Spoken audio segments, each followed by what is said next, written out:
Miss Florence Nightingale कौन थी? She was a philanthropist जो लोगों की सहायता करती थी। इसी वजह से उन्होंने अपने करियर भी एज अ नर्स चुना था। ठीक है, ये पूरी स्टोरी उनके ऊपर है कि उन्हें the lady with the lamp क्यों कहा जाता था और उनकी लाइफ में क्या हुआ, उन्होंने किस तरीके से की सेवा करती रही उनके। तो ये पूरा चैप्टर जो है ये इसी के ऊपर बेस्ड है। ओके, तो आप लोग अंडरलाइन करना शुरू कीजिए। स्ट्रैचे 1880 to 1932 was an English biographer and critic। ये इंट्रोडक्शन है, राइटर ने ये लिखा है।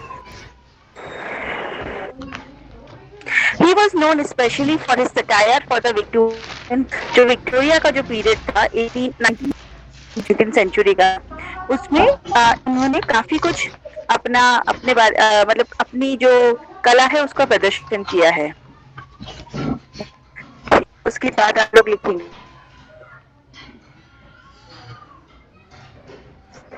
Just to last his biography Victoria 1991 was awarded the James Waite Black Memorial Prize. Along with people like E.M. Forster, Keynes and others, he founded the Bloomsbury Group. यहाँ तक आपको writer के बारे में लिखना है। मिला या नहीं मिला? मैम नहीं मिला, फिर से बताइए। आप कौन से पेज पर हैं? 13। उसमें मैंने पहले जो बताया वो कर लिया होगा आपने विक्टोरियन पीरियड तक। Yes ma'am. मैम है मेरे पास। बेटा उसके लिए मैं कुछ नहीं कर सकती हूँ, मैं आपको घर पे लाके बुक नहीं दे सकती हूँ। बुक शेयर कर बुक नहीं है आज मैं अभी बात हाँ कर सकते हैं, आप कर दीजिए। बट आपको पहले उसका फोटोग्राफ खींचना पड़ेगा। मैम है हमारे पास। ठीक है, उसके बाद जो उसी पैराग्राफ में नीचे से चौथी लाइन है, देखिए हिज बायोग्राफी क्वीन विक्टोरिया 1921 मिला? Yes ma'am. और कल जिसके पास भी बुक नहीं होगी वो मेरी क्लास अटेंड मत करना, टू बी वेरी फ्रैंक। जिसके पास भी कल बुक नहीं होगी वो मेरी क्लास अटेंड मत करना, क्योंकि कोई मतलब ही नहीं है। वहां से लेके इस बायोग्राफी से लेके Bloomsbury group, last line of first paragraph, वहां तक आपको लिखना है। ये इंट्रोडक्शन है ऑथर का, ठीक है? This is the introduction of the author mister Lytton Strachey. Ma'am दिख रहा है? नहीं बेटा नहीं दिख रहा है, मुझे तो नहीं दिख रहा है। ओके कोई बात नहीं, रहने दो सागिर, अभी मैं आपको एक्सप्लेन नहीं करूंगी, तो जब आपके पास बुक आएगी जब आप लिख सकते हैं, let it be. The present extract gives us an insight into the life of Florence Nightingale. Born into an upper-class British family, Florence Nightingale was active in philanthropy from a very young age. तो ये paragraph, actually ये जो paragraph है, yes, I can see it now. Yes ma'am, I'm बोलिए।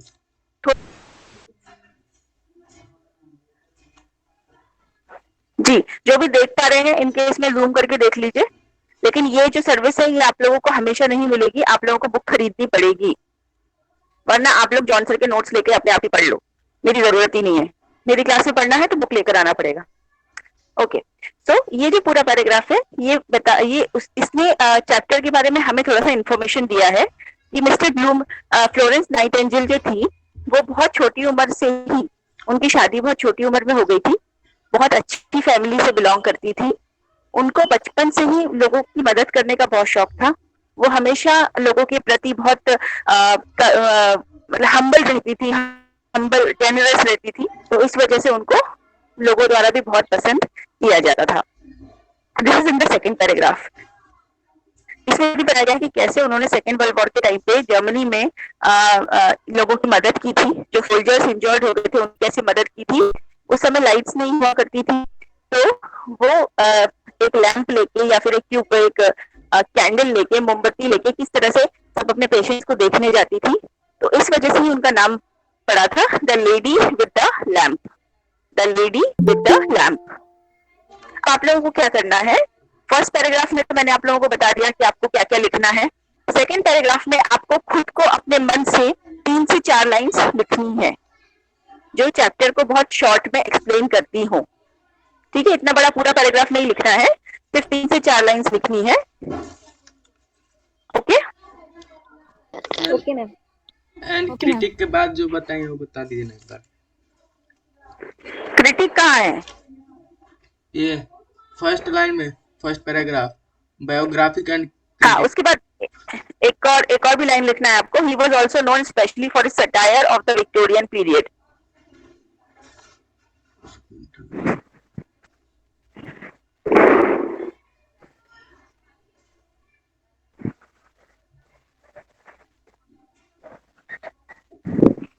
Okay, इतना और लिखना है आपको।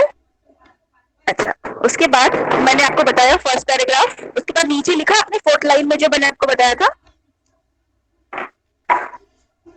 ये जो फोर्थ लाइन है, आप थोड़ा जूम कीजिए, इसमें आपको देखने को मिलेगा हिज बायोग्राफी क्वीन विक्टोरिया 1921। वहां से लेके आपको ब्लूम्सबरी ग्रुप तक लिखना है। और उसके बाद में ये जो सेकंड पैराग्राफ है, इसमें पूरा चैप्टर के बारे में जो राइटर ने अपने पॉइंट ऑफ व्यू में लिखा है, लेकिन आपको उसमें से 3-4 लाइंस लेके मीनिंगफुल लाइंस बनाकर इंट्रोडक्शन में ऐड करना है। Okay yes okay ma'am. Ma'am. Okay, so let us move forward. मैं चैप्टर पढ़ती हूँ, आपको मैं समझाती जाऊंगी कि फर्स्ट पैराग्राफ क्या कहता है, सेकंड पैराग्राफ क्या कहता है। Just because you don't have book, तो I will give you time to read it. Fine, okay. So in first paragraph, everyone knows the popular conception of Florence Nightingale. Florence Nightingale जो थी वो काफी famous lady थी Victorian era की। उन्होंने अपनी life को दूसरों के लिए सेक्रीफाइस किया था। उन्होंने, उनका जो दिल था वो बहुत अच्छा था, वो हमेशा दूसरों के प्रति बहुत अच्छा भाव रखती थी, जिसके कारण वो बहुत फेमस हुई। वो मैंने आपको बता ही दिया था, लेडी विद द लैम्प। वो रात को ट्यूबलाइट मोमबत्ती लेकर सबकी मदद करती थी, सबको इलाज देती थी, बिकॉज वो नर्सिंग प्रोफेशन में थी, वो नर्स थी, तो उन्होंने काफी मदद की है लोगों की। ऐसा भी बोला जाता था जब वो उस समय, देखिए काफी पुराने टाइम की बात है कि ऐसा बोलते हैं ना कि तुम्हारे ऊपर भूत सवार है, कुछ करने का भूत सवार है, तो ऐसे ही उनके ऊपर लोगों की मदद करने का भूत सवार था। वो किसी भी हालत में कभी भी किसी की भी मदद करने से पीछे नहीं हटती थी, चाहे उसमें उनको खुद को इन्फेक्शन लग जाए, चाहे उनको। सागिर, अपना माइक बंद कीजिए प्लीज। सागिर, अपना माइक बंद कीजिए। तो इस तरीके से वो हर किसी की मदद करती थी। किसी का माइक चालू है? 1 मिनट में। सागिर, अपना माइक बंद कीजिए please. Yes ma'am.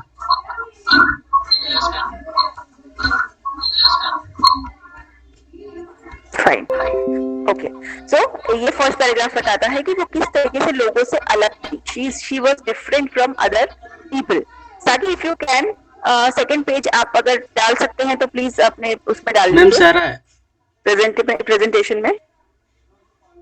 Okay, so this is all about the first paragraph of the chapter. Second paragraph of the chapter, उसमें उनकी फैमिली के बारे में बताया गया है कि उनकी फैमिली किस तरीके की थी। She was from a very good family. वो lower upper middle class family से बिलोंग करती थी। उनके बहुत सारी जगह पे घर थे। उनकी फैमिली बहुत हाई रेप्यूटेड फैमिली थी। उनका दूसरे लोगों से बहुत अच्छा मिलना जुलना था। उनकी शादी 16 इयर्स की एज में कर दी गई थी, जिससे वो she was not happy because she does not want to get married. उनकी लाइफ का कुछ अलग ही एम्बिशन था। वो अपनी लाइफ में कुछ करना चाहती थी। वो सिर्फ शादी करके एक हाउसवाइफ बनकर नहीं रहना चाहती थी। तो हमेशा उनका एक लाइफ में एक अलग ही दृष्टिकोण था, एक अलग ही way of looking towards the life था, जिससे वो लोगों की मदद करना चाहती थी। This is all about the second paragraph. वो कभी भी ये नहीं चाहती थी कि मैं क्वीन एलिजाबेथ बन जाऊं, या मैं हंगरी बन जाऊं, या फिर मैं शार्लेट कॉर्डे बन जाऊं। ये काफी बड़े बड़े लोगों के नाम है, लेकिन वो चाहती थी कि बस मेरा जो जीवन है वो लोगों की मदद के लिए ही रहे। She wanted to do something different in her life. उन्होंने हमेशा जहाँ पे भी किसी को भी मदद लगी, जैसे चाहे वो जानवर ही क्यों ना हो, वो कई बार कई बार यही क्लास करती खत्म हुई हो जाता दिखती तो थी कि जाते वो हैं हम, कोई दस कोई दस अगर मिनट डॉग में। है जिसके पैर में लग गई है तो वो उसको पट्टी करती थी, वो कोई ठीक वो है, इंसान है जो 10 मिनट बीमार रुक है जा। उनकी मदद करती थी, किसी कोई भूखा है उसको खाना खिलाती थी। तो शी ठीक वॉज है। Very much towards these kind of activities, she was very social, she wanted to help people. इस तरीके का उनका जीवन का एक मार्गदर्शन था। ठीक है, उसी के बीच उनकी शादी हो गई, but she was not happy in her marriage. Okay,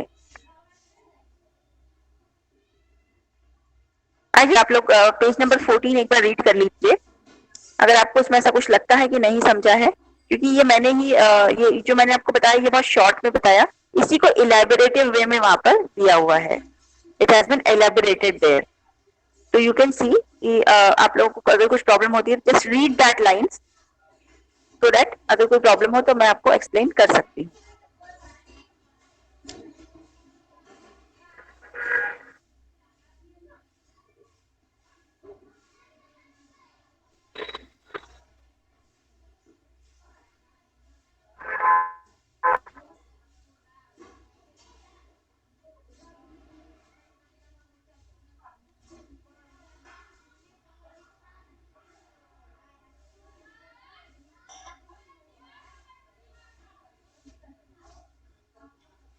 इसमें एक और चीजें दी हुई है कि she has a habit of writing a diary, वो एक डायरी लिखती थी और वो हमेशा डिनर पे जाने से पहले वो डायरी लिखा करती थी in the evening time. Okay, मैं ये पढ़कर आपको एक्सप्लेन करती हूँ। आप लोगों के पास बुक है, घर पे आराम से जहां तक मैंने पढ़ा है वहां तक पढ़ लीजिएगा, जो भी डाउट्स है वो लिख लीजिएगा और फिर आप मुझसे पूछ सकते हैं। ठीक है, शैल आई मूव फॉरवर्ड, आगे बढ़ू? Yes ma'am. ओके, देखिए ये चैप्टर उनकी ऑटोबायोग्राफी, ऑटोबायोग्राफी बायोग्राफी है। ऑटोबायोग्राफी होती है जो हम खुद लिखते हैं, अपने अपनी आत्मकथा, लेकिन बायोग्राफी वो होती है जो कोई और हमारे लिए लिखता है। ठीक है, तो this is her biography, a part of her biography. तो हमें उनके बारे में इसी में बताया गया है कि उनकी लाइफ किस तरह से आगे बढ़ी। तो इस पूरा उनके ही बारे में है कि उनकी लाइफ के कौन से स्टेज में क्या हुआ उनके साथ में। तो उनको बचपन से ही ऐसी उनका अंतर्मन ऐसा कहता था कि लोगों की मदद करनी है, तुम्हारी लाइफ का एम कुछ और है, तुमको एक सिंपल इंसान की तरह अपना जीवन खत्म नहीं करना है। Okay, page number 15, second paragraph. As the year passed, a restlessness began to grow upon her. She was unhappy. Okay, ये जो पैराग्राफ है, ये पूरे पैराग्राफ को मैं आपको समझा देती हूँ, फिर आप लोग रीड कीजिएगा। अब दिन गुजरते रहे आफ्टर हर मैरिज, तो धीरे धीरे उनकी मम्मी और उनके पापा दोनों ने ये चीज महसूस की कि she is not happy in her life, she is not happy. उसको ऐसी कोई चीज है जिसकी कमी है, क्योंकि अगर हम थोड़े से भी अपसेट होते हैं या हमें अगर कुछ भी चीज अच्छी नहीं लगती है तो हमारे पेरेंट्स को सबसे पहले पता चलता है। तो मिसेस नाइटिंगेल और मिस्टर नाइटिंगेल दोनों अपनी बेटी के लिए थोड़े चिंतित थे कि उसको अपने हस्बैंड में कोई इंटरेस्ट नहीं है, उसको अपनी फैमिली लाइफ में कोई इंटरेस्ट नहीं है, उसका कुछ और ही लाइफ में मोटिव है। तो वो क्या है वो ये जानना चाहते थे और वो उससे कई बार पूछने की भी कोशिश करते थे कि तुम्हें क्या प्रॉब्लम है लाइफ में, बताओ, क्योंकि वो she was not happy with her married life, वो अपनी शादीशुदा जीवन से खुश नहीं थी। There was nothing in the world to prevent her from making a real brilliant match. But no, she would think of nothing but how to satisfy that singular craving of hers to be doing something. उनके husband भी बहुत अच्छे थे, वो उनको बहुत support करते थे, दोनों एक आइडियल पेयर थे, दोनों एक साथ में बहुत अच्छे लगते थे। उनके हस्बैंड ने कभी भी उनको रोका टोका नहीं कि तुम ये मत करो, लेकिन उन्हें भी समझना था कि कुछ ना कुछ गड़बड़ है, जो फ्लोरेंस है वो खुश नहीं है। तो ये तीनों जनों की एक कंसर्न थी उनको लेकर। There was the china to look after, and there was her father to be read after the dinner. Mrs. Nightingale could not understand it, and then one day her perplexity was changed to consternation and alarm. Florence announced in extreme desire to go to Salisbury Hospital for several months as a nurse. जब उनसे एक बार पूछा गया तो उन्होंने खुल के बताया, मिसेस फ्लोरेंस जो फ्लोरेंस नाइटिंगेल थी, उन्होंने अपने मम्मी पापा को कि मैं सैलिसबरी हॉस्पिटल जाना चाहती हूँ, I want to serve as a nurse, just a second, give me a minute.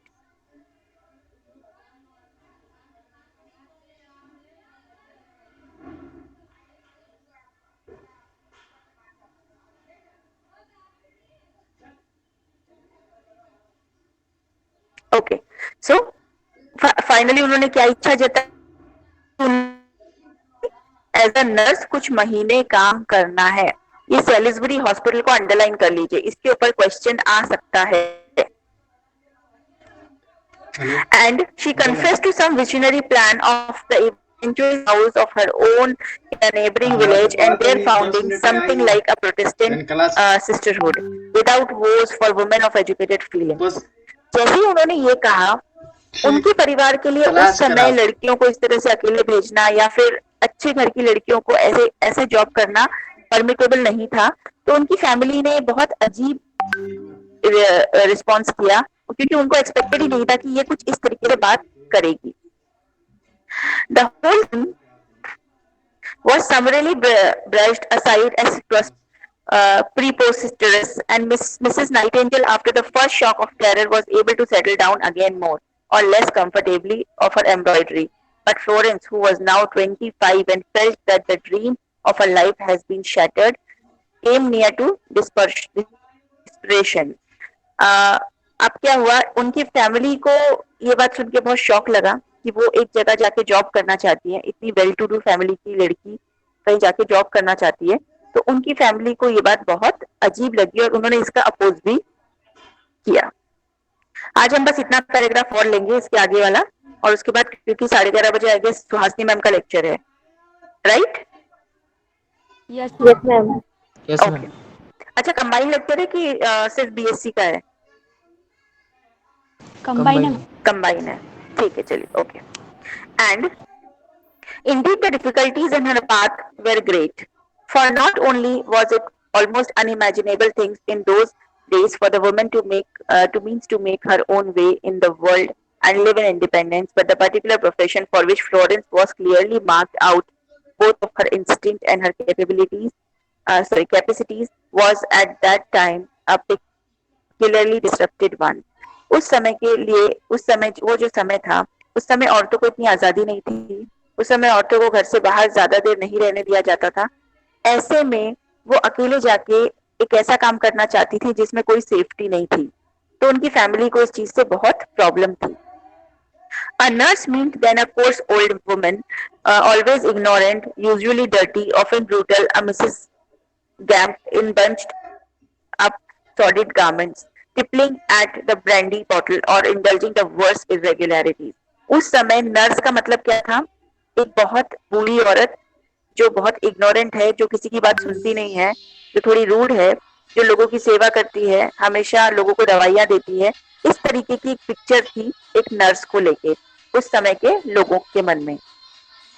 The nurses in the hospital were especially notorious for immortal conduct. Sobriety was almost unknown among them, and they could hardly be trusted to carry out the simplest medical duties. Certainly things have changed since those days, and they have changed is due far more than any other human being to Miss Nightingale herself. उस समय का जो nurses थी वो बहुत ज्यादा honest नहीं थी।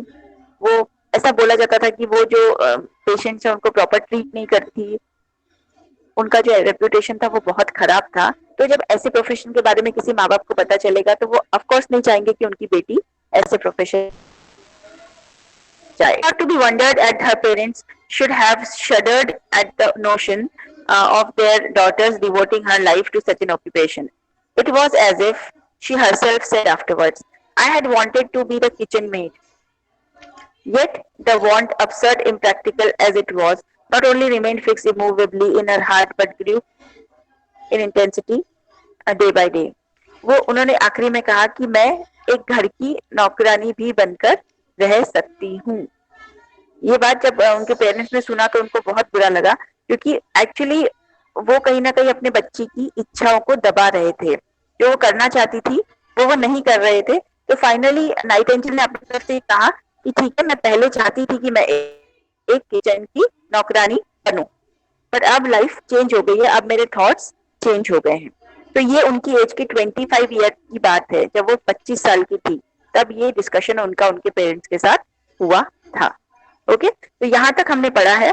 आप लोग इसको प्लीज पढ़ के रखिएगा। कल हम ये चैप्टर कंप्लीट कर लेंगे। कल आप लोगों का लेक्चर कितने बजे होगा? मॉर्निंग में ले लें हम lecture?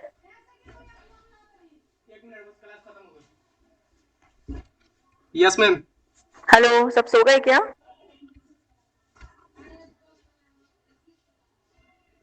Yes ma'am. Yes ma'am, ले लीजिए हम मॉर्निंग कितने में। बजे? 8:30 ले लें? Okay ma'am. ठीक है साजिद, आप 8:30 को लिंक शेयर कर दीजिएगा, हम 8:45 ओके बजे मैम। लेक्चर शुरू कर देंगे। Okay, okay ma'am. Okay ma'am. फिर हाँ कल हम लोग ये चैप्टर कंप्लीट कर लेंगे। कल तक मैं आपको the struggle to the education का जो बचा हुआ क्वेश्चन नंबर बी है वो भी दे दूंगी। ठीक है, क्वेश्चन नंबर ए मैंने आपको दे दिया है, question number B I will give it okay to you ma'am. Tomorrow, और सी और डी आपको खुद करना है। ठीक है, आपको लिसन टू मी, किसका वो चालू है बेटा? साजिद सबका माइक बंद करो। ठीक है। कहाँ से होगा स्टॉप? हाँ साजिद